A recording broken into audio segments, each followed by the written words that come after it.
Welcome to Manabadi videos. Telangana AP set EAMCET application process start కాబోతోంది. అయితే దీని స్టెప్ బై స్టెప్ ప్రాసెస్ మీరు తెలుసుకోండి. ఎందుకంటే ఒక చిన్న మిస్టేక్ మీరు ఎక్కడ చేసినప్పటికి కూడా మీకు దీని ఇంపాక్ట్ ఎక్కడ ఉంటుందంటే రేపు ఫ్యూచర్లో మీకు కాలేజ్లో సీట్స్ దగ్గర నుంచి లేకపోతే ఫస్ట్ అప్లై చేసే ప్రాసెస్లోనే రాంగ్ వచ్చి మళ్ళీ సెకండ్ టైం అప్లై చేయాల్సి వస్తుంది. అప్లికేషన్ ఫీ క్యాన్సిల్ అయిపోతుంది. అలాగే మీకు రిజర్వేషన్స్ ఏదన్నా ఉన్నా కూడా అవి మిస్ అయిపోతారు. అలాగే లోకల్ నాన్ లోకల్ కేటగిరీస్ అనేవి ఇప్పుడు వచ్చాయి కాబట్టి నాన్ లోకల్ వాళ్ళకి తెలంగాణలో సీటు రాకుండా ఉంటుంది. సో ఇలాంటివి కూడా మిస్ అయిపోతుంటారు. సో ఇవన్నిటిని దృష్టిలో ఉంచుకొని వీడియోని పూర్తిగా చూడండి. కుదిరితే 2-3 సార్లు మళ్ళీ చూడండి. ఇన్ కేస్ మొత్తం చూసిన తర్వాత ఏదైనా డౌట్ ఉంటే కామెంట్ సెక్షన్లో పెట్టండి. దానికి సంబంధించి రిప్లై చేయటం అన్నా లేకపోతే నెక్స్ట్ వీడియో చేయటం అన్నా జరుగుతుంది. అలాగే ఫస్ట్ టైం వచ్చిన యూజర్స్ ఖచ్చితంగా ఛానల్ సబ్స్క్రైబ్ చేసుకోండి. సబ్స్క్రైబ్డ్ యూజర్స్కి మాత్రమే Telangana EAP set and AP EAP set 30 days free coaching ఇవ్వడం జరుగుతుంది. అలాగే ఇంటర్మీడియట్కి సంబంధించి ఎగ్జామినేషన్ క్వశ్చన్స్ ముందే గెస్ట్ చేసి గెస్ట్ పేపర్స్ అని దానిపైన డిస్కషన్స్ అని కూడా యూట్యూబ్లో రావడం జరుగుతుంది. అలాగే ఇప్పుడు నేను చూపించే ఈ కంప్లీట్ డాక్యుమెంట్ని టెలిగ్రామ్ ఛానల్లో పెట్టాను. జాయిన్ అయ్యి దానిలోంచి ఈ డాక్యుమెంట్ని డౌన్లోడ్ చేసుకోండి. ఫైన్ స్టూడెంట్స్, ముందుగా తెలంగాణ ఈఏపీ సెట్కి సంబంధించి మీరు ఫస్ట్ ప్రైమరీ డీటెయిల్స్ ఫిలప్ చేసి ఇక్కడ మీరు ఫీ అనేది పే చేయాల్సి ఉంటుంది. సో మీ అందరికీ తెలుసు ఫీ వచ్చి 900 రూపీస్ జనరల్ కేటగిరీ వాళ్ళకి అండ్ అదర్ కేటగిరీస్ వాళ్ళకి 500 రూపీస్ దాకా ఉంది. అదే మీరు డ్యూ డేట్ దాటిపోతే మళ్ళీ ఆ ఫీ అనేది ఎక్కువ కట్టాల్సి ఉంటుంది ఫైన్తో పాటు. 250 రూపీస్ నుంచి 5000 రూపీస్ దాకా ఉంది. కాబట్టి ఇన్ డ్యూ డేట్ లోపలే అంటే 4th April 2025 లోపలే మీరు ఈ అప్లికేషన్ ఫిలప్ చేస్తే మీకు ఏ ఫైన్ అనేది ఉండదు. 4th April అంటే అప్పటికి మీ ఎగ్జామ్స్ అనేవి అయిపోతాయి. సో ఎగ్జామ్స్కి బిఫోరే చేస్తే మీరు ఎగ్జామ్స్ తర్వాత కూడా ఫ్రీగా ఉండొచ్చు అనమాట. ఫైన్. సో ముందుగా ఇదే ప్రాసెస్ కంప్లీట్గా ఇది 2024 అప్లికేషన్ ప్రాసెస్ ఇది సేమ్ ఉంటుంది, ఎక్కడ మార్పు ఉండదు. దీని ప్రకారమే చూసుకోండి. సో ఫస్ట్ వచ్చేసి group subjects at qualifying examination.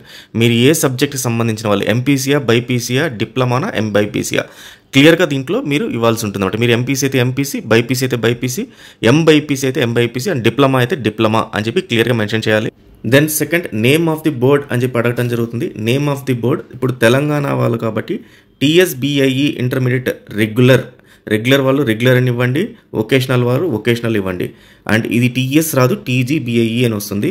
And private వాళ్ళు ప్రైవేట్ కింద ఇవ్వండి అండ్ వొకేషనల్ వాళ్ళు వొకేషనల్ కింద ఇవ్వండి. ఏపీకి సంబంధించి ఈసారి ఇవి కనపడవు మీకు.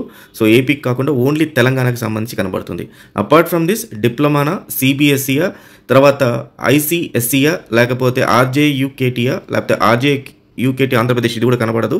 దెన్ ఇది కనబడదు. తర్వాత తెలంగాణ ఓపెన్ స్కూలా, తర్వాత నేషనల్ ఇన్స్టిట్యూట్ ఆఫ్ ఓపెన్ స్కూలింగా, ఇవన్నీ కాకపోతే అదర్స్ ఏదైతే ఉందో అదర్స్ 10+2 ఈక్వలెంట్ ఇదే అని చెప్పి ఉంటుంది. ఏపీ వాళ్ళకి మోస్ట్లీ ఇదే మనము ప్రిఫర్ చేసుకోవాల్సి ఉంటుంది అన్లెస్ అండ్ అంటిల్ ఏపీ అని మెన్షన్ చేయకపోతే. దెన్ వన్స్ అది సెలెక్ట్ చేసుకున్న తర్వాత క్వాలిఫైయింగ్ ఎగ్జామినేషన్ ఏదైతే ఉందో దాని హాల్ టికెట్ నెంబర్ ఇక్కడ ఎంటర్ చేయాల్సి ఉంటుంది. సో ఈ hall ticket number already intermediate second year వాళ్ళకి వచ్చేసింది కాబట్టి ప్రాక్టికల్ రిలేటెడ్ అదే హాల్ టికెట్ నెంబర్ ఇక్కడ మెన్షన్ చేయాల్సి ఉంటుంది. సో ఇది hall ticket even for diploma వాళ్ళకి కూడా హాల్ టికెట్ నెంబర్ ఇది ఇక్కడ మెన్షన్ చేయండి. దెన్ క్యాండిడేట్ నేమ్, ఈ క్యాండిడేట్ నేమ్ చాలా జాగ్రత్తగా ఇవ్వాలి. మీ ఆధార్ కార్డులో ఏ రకంగా అయితే ఉందో ఆ రకంగా ఇవ్వండి. Aadhaar card, SSC 10th class certificate ఈ రెండింటి బేస్ ప్రకారంగా మీ నేమ్ అనేది ఇక్కడ మెన్షన్ చేయాలి. ఇన్ కేస్ 10th క్లాస్లో ఒక నేమ్ ఉండి ఆధార్ కార్డులో ఇంకొక నేమ్ ఉంటే 10th క్లాస్ పరంగా ఏదైతే ఉందో నేమ్ అది ఇవ్వండి. ఆధార్లో ఇమీడియట్గా వెళ్ళి చేంజ్ అయితే చేసుకోండి. Then date of birth as per 10th class ప్రకారము DDMMYY ఫార్మాట్లో మీ డేట్ ఆఫ్ బర్త్ ఇవ్వాల్సి ఉంటుంది.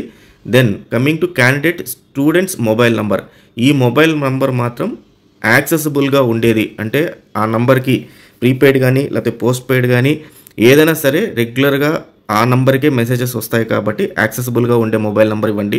మీ ఫాదర్ మీరు ఎక్కడైనా హాస్టల్లో ఉండి మీ నంబర్ ఇచ్చి ఆ నెంబర్ని స్విచ్ ఆఫ్ చేయటము లేకపోతే మీ ఫ్యాకల్టీ నెంబర్ ఇవ్వటము ఇలాంటివి చేయకుండా మీ పేరెంట్స్ నెంబరు, సిబ్లింగ్స్ నెంబరు ఎవరైతే నంబర్ దానికి వచ్చిన మెసేజెస్ అని మీకు ఫార్వర్డ్ చేయగలుగుతారో వాళ్ళ నెంబర్స్ అయితే ఇవ్వాల్సి ఉంటుంది. అది ఎవరిదైనా ప్రాబ్లం లేదు, బట్ అయితే పర్ఫెక్ట్గా ఉండాలి. దెన్ ఆల్టర్నేట్ మొబైల్ నంబర్లో ఎవరిదైనా సరే ఇవ్వచ్చు ఇక్కడ. Then email ID, personal email ID అడుగుతున్నారు. సో పర్సనల్ ఈమెయిల్ ఐడి ఇచ్చేటప్పుడు స్టూడెంట్స్కి ఈమెయిల్ ఐడి ఉంటే ఈమెయిల్ ఐడి ఇవ్వండి, లేదా పేరెంట్స్ ఈమెయిల్ ఐడి ఇవ్వాలంటే ఇవ్వండి. బట్ మేక్ షూర్ వచ్చేటప్పుడు జీమెయిల్ కానీ లేకపోతే ఇంకేదన్నా సరే పర్సనల్ మెయిల్ ఐడీస్ ఇవ్వండి. Official mail IDs mostly avoid చేయండి. ఎందుకంటే అఫీషియల్ మెయిల్ ఐడీస్కి వీళ్ళ దగ్గర నుంచి వచ్చే కమ్యూనికేషన్ అన్నీ కూడా స్పామ్ ఫోల్డర్లోకి వెళ్తాయి, తర్వాత మీరు ఇబ్బంది పడతారు.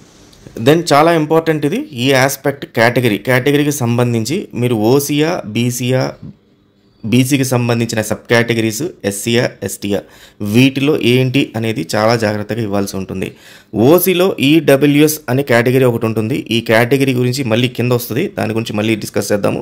కానీ ఇక్కడ ఇచ్చేటప్పుడు మాత్రం మీరు ఓసీకి అయితే ఓసీ ఇవ్వండి, బీసీకి సంబంధించి ఏదన్నా ఉంటే ఇవ్వండి. ఎందుకంటే బీసీకి సంబంధించి రిజర్వేషన్ ఉంది, ఎస్సీ ఎస్టీ వాళ్ళకి సంబంధించి రిజర్వేషన్ ఉంది, అండ్ ఈడబ్ల్యూఎస్ వాళ్ళకి సంబంధించి రిజర్వేషన్ ఉంది, అండ్ రిమైనింగ్ వచ్చి ఓసీకి వెళ్తుంది. సో ఇది ఓపెన్ కేటగిరీ. ఈ ఓపెన్ కేటగిరీలో వీళ్ళందరికీ కూడా అంటే బీసీకి ఎస్సీకి ఎస్టీకి ఈడబ్ల్యూఎస్ వీళ్ళందరూ కూడా ఓపెన్ కేటగిరీలో మెరిట్ ఉంటే వాళ్ళకి సీట్ ఇచ్చేస్తారు. ఈ ఎస్సీ ఎస్టీలో మాత్రం వేరే caste other caste open category వాళ్ళు ఎవరు కూడా ఎస్సీ ఎస్టీలో రారు, ఓన్లీ ఎస్సీ ఎస్టీకి సంబంధించిన వాళ్ళే వస్తారు. కాబట్టి మీ క్యాస్ట్ ఏదైతే ఉందో పర్ఫెక్ట్గా ఇవ్వండి. ఇక్కడ ఏదంటే అది ఇచ్చి రేపు పొద్దున క్యాస్ట్ సర్టిఫికేట్ ఖచ్చితంగా అడుగుతారు.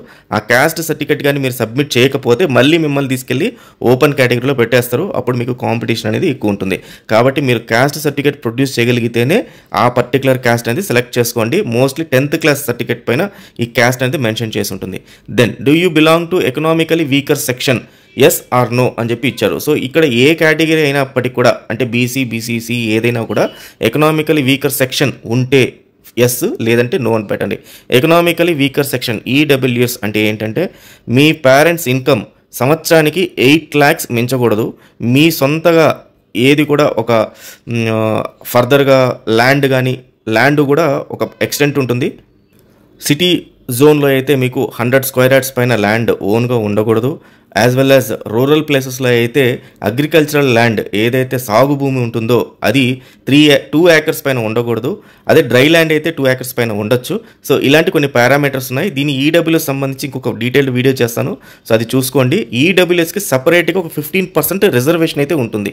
అంటే మీకు ఏ క్యాస్ట్ ఉన్నప్పటికీ కూడా ఈడబ్ల్యూఎస్లో మీకు అప్లై చేసి ఈడబ్ల్యూఎస్ సర్టిఫికేట్ కానీ మీరు సబ్మిట్ చేయగలిగితే మీకు 15% స్ట్రైట్ అవే మీకు రిజర్వేషన్ ప్రతి ఒక్క కాలేజ్లో ఉంటుందన్నమాట. దెన్ ఫిజికలీ ఛాలెంజ్డ్ ఉన్నారా లేదా అని చెప్పి అడగటం జరుగుతుంది. ఫిజికల్ ఛాలెంజ్డ్ అంటే హ్యాండిక్యాప్డ్ అనమాట.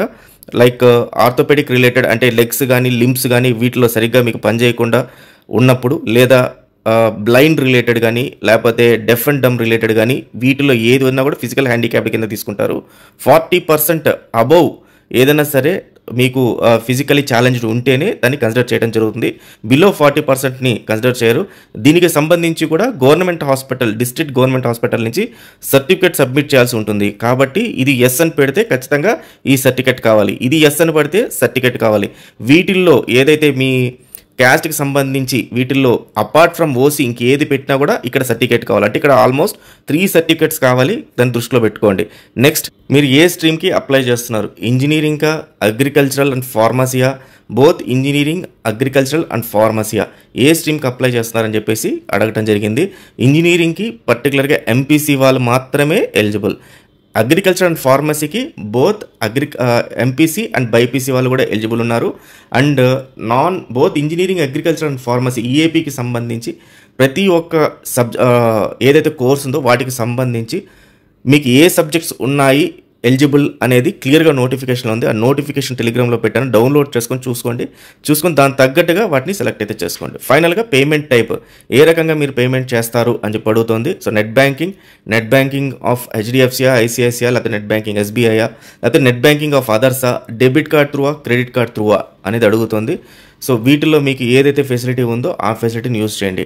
అండ్ మోస్ట్లీ వీరు ఏదైనా యూజ్ చేసేటప్పుడు ఖచ్చితంగా గుర్తుపెట్టుకోండి, ఇది మీకు సంబంధించిన డీటెయిల్సే ఉండాలి. నెట్ సెంటర్కి వెళ్ళి నెట్ సెంటర్లో ఉన్న డీటెయిల్స్ ఇస్తే రేపు ఫ్యూచర్లో ఎనీ ఫీ రియంబర్స్మెంట్ అనేది ఉంటే నాట్ ఓన్లీ అప్లై చేసేటప్పుడే కాదు, ఎప్పుడైనా ఫ్యూచర్లో కూడా వేరే వాళ్ళు ఇస్తే రేపు గవర్నమెంట్ నుంచి మీకు తిరిగి మళ్ళీ డబ్బులు వెనక్కి ఏదైనా వస్తే మాత్రము ఆ డబ్బులు వాళ్ళ అకౌంట్లో పడుతుంది తప్పితే మీ అకౌంట్లో పడదు. కాబట్టి ఇది మోస్ట్లీ మీ అకౌంట్ లేదంటే మీ పేరెంట్స్, మీ సిబ్లింగ్స్, మీ రిలేషన్స్ యాక్సెసిబుల్ ఉన్న అకౌంట్స్ని ప్రిఫర్ చేయండి. దెన్ ఫైనల్గా ఈ టిక్ మార్క్ ఖచ్చితంగా పెట్టాలి. I have gone through all instructions అని చెప్పేసి ఫీ అమౌంట్ ఇక్కడ మీకు చూపిస్తుంది. ఎంతైతే ఫీ అమౌంట్ ఉందో ఓపెన్ కేటగిరీ వాళ్ళకి 900, రిమైనింగ్ ఎస్సీ అండ్ ఎస్టీ వాళ్ళకి 500, ఫిజికల్ హ్యాండిక్యాప్డ్ వాళ్ళకి కూడా 500 ఉంటుంది. దెన్ ప్రొసీడ్ టు పేమెంట్ అని చెప్పేసి క్లిక్ చేయాల్సి ఉంటుంది. వన్స్ అదే క్లిక్ చేశాక మీకు ఇట్లా కన్ఫర్మేషన్ వస్తుంది. మీ qualifying examination hall ticket number ఇదేనా సరి చూసుకోండి అని చెప్పి చెప్తుంది. And name of the board ఇదేనా అని చెప్పి చూసుకోమంటుంది. ఈ హాల్ టికెట్ నెంబర్ తెలంగాణ వాళ్ళు ఇస్తే ఈ నంబర్ నుంచి, ఈ హాల్ టికెట్ నెంబర్ నుంచి రేపు ఫ్యూచర్లో మీ ఇంటర్మీడియట్ మార్క్స్ ఎంసెట్ వాళ్ళు తీసుకుంటారు. కాబట్టి ఇది పొరపాటు ఉండకూడదు. జాగ్రత్తగా ప్రతి ఒక్క డిజిట్ని చూసి ఈ హాల్ టికెట్ నెంబర్ స్టార్టింగ్లో ఇవ్వాలి. ఇక్కడ కూడా కన్ఫర్మేషన్ ఒకసారి చెక్ చేసుకోండి. ప్రొసీడ్ ఫర్ పేమెంట్ పైన ఎస్ అని క్లిక్ చేయండి, దెన్ ప్రొసీడ్ అయిపోతుంది. కార్డు సెలెక్ట్ చేసుకున్న వాళ్ళకి ఈ రకంగా ఉంటుంది. మీ కార్డ్ నెంబర్ ఇక్కడ ఎంటర్ చేయాల్సి ఉంటుంది. కార్డు హోల్డర్ నేమ్, ఎవరైతే ఆ కార్డు సంబంధించిన వాళ్ళ పేరు ఇక్కడ ఇవ్వాలి. Expiry date of card, month, year ఇవ్వాల్సి ఉంటుంది. కార్డు వెనకాల ఉన్న CVV నెంబర్ 3 డిజిట్ నెంబర్ ఇక్కడ ఇచ్చి పే నౌ అని కొట్టాల్సి ఉంటుంది. వన్స్ కార్డ్ డీటెయిల్స్ ఇచ్చిన తర్వాత ఇక్కడ OTP ఎంటర్ చేయాలి. సబ్మిట్ అని క్లిక్ చేస్తే మీ పేమెంట్ అనేది కన్ఫర్మేషన్ అయిపోతుంది. ఈ పేమెంట్ అయిన తర్వాత మీకు ఈ రకంగా పేజ్ వస్తుంది. Your payment is successfully done, your payment reference ID is అని చెప్పి ఇక్కడ ఇస్తారు. And please note the above mention payment ID for all your future reference. ఈ పేమెంట్ ID ఏదైతే మీకు ఇక్కడ వస్తుందో ఇది ఆల్మోస్ట్ 15 డిజిట్ నెంబర్ ఉంటుంది. ఇది మీరు సేవ్ చేసి పెట్టుకోవాలి, లేదా ఇది ప్రింట్అవుట్ తీసి పెట్టుకోండి. ఇది చాలా చాలా ఇంపార్టెంట్. ఇన్ కేస్ ఈ అప్లికేషన్ అనేది ఎంసెట్ బోర్డుకి అందకపోతే ఈ రెఫరెన్స్ నెంబర్ని ఇస్తే రేపు ఫ్యూచర్లో మీకు ఏదైనా హెల్ప్ అవుతుంది. లేదంటే మాత్రం చాలా ఇబ్బంది పడతారు. కాబట్టి ఇది ఖచ్చితంగా ప్రింట్అవుట్ అయితే తీసుకోండి. Proceed to fill application form అని చెప్పి ఉంది.